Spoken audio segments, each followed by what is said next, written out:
بسم اللہ الرحمن الرحیم۔ اپنے آپ کو ایسا بنائیں کہ آپ اللہ کو پسند آ جائیں۔ جب اللہ کو پسند آ گئے تو لوگوں کو خود بخود پسند آ جاؤ گے۔ جو آنسو اللہ کی یاد میں نکلیں وہ اللہ کو بہت پسند ہیں۔ جب مشورہ اللہ سے مانگا جاتا ہے تو مشورہ بھی ملتا ہے اور غیبی مدد بھی۔ لوگ 1000 منتوں کے بعد بھی نہیں مانتے اور میرا رب ایک سجدے میں مان جاتا ہے۔ رب سے مانگنے کی عادت بنا لو، کسی چیز کی کمی نہیں رہے گی۔ اللہ کو دل اور زبان کا سخت ہونا پسند نہیں، اس لیے اللہ نے دونوں کو ہڈی کے بغیر بنایا ہے۔ انہیں نرم رکھو، دل محبت سے نرم ہوتا ہے اور زبان اخلاق سے۔ انسان کی اتنی اوقات نہیں کہ وہ اللہ کا قرب حاصل کرے۔ اللہ جسے پسند کر لیتا ہے اسے اس کے عیبوں اور نافرمانیوں سمیت زبردستی اپنی جانب کھینچ لیتا ہے۔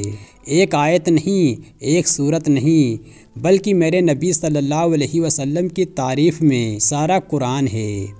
بے شک اللہ تھام لیتا ہے تو پوری دنیا مل کر بھی گرا نہیں سکتی۔ بدنصیب ہے وہ شخص جس کی صحت اس کا ساتھ دے مگر وہ اپنے رب کو سجدہ نہ کرے۔ ٹوٹنے کے بعد جو تم میں ہمت آتی ہے نا، دراصل تمہیں اللہ تھام چکا ہوتا ہے۔ آپ مخلص رہیں، یہی کافی ہے، اجر تو اللہ تعالیٰ دے گا۔ اے ہمارے پروردگار، ہماری قسمت میں کوئی ایسا سجدہ لکھ دے جو ہمارے گناہوں کی تلافی کر دے۔ انسان تب تکلیفوں میں گھر جاتا ہے جب وہ اللہ کے آگے جھکنا چھوڑ دیتا ہے۔ نبی صلی اللہ علیہ وسلم نے فرمایا، 2 نعمتیں ایسی ہیں جن کے بارے میں بہت سے لوگ لاپرواہی برتتے ہیں، ایک صحت اور دوسری فراغت۔ اللہ تعالیٰ کو وہ انسان بہت پسند ہیں جو اپنی جوانی اللہ کی عبادت میں گزارتا ہے۔ جو لوگ دنیا کی پرواہ کرتے ہیں دنیا ان کی زندگی مشکل بنا دیتی ہے، اور جو لوگ اللہ کی پرواہ کرتے ہیں اللہ ان کی زندگی آسان بنا دیتا ہے۔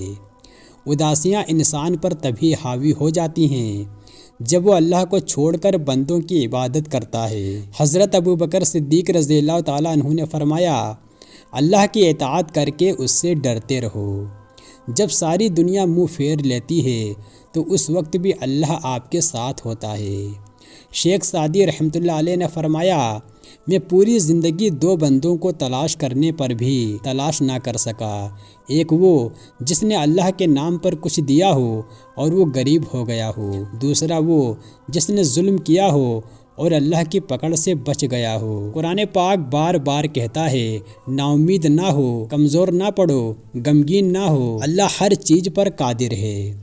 اللہ تعالیٰ تمہارے جسم اور تمہاری صورتوں کو نہیں دیکھتا، وہ تو تمہارے دلوں کو دیکھتا ہے۔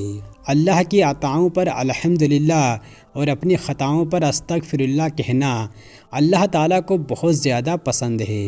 شیخ سعدی رحمۃ اللہ علیہ فرماتے ہیں، دن کی روشنی میں رزق تلاش کرو اور رات کے اندھیرے میں اسے تلاش کرو جو تمہیں رزق دیتا ہے۔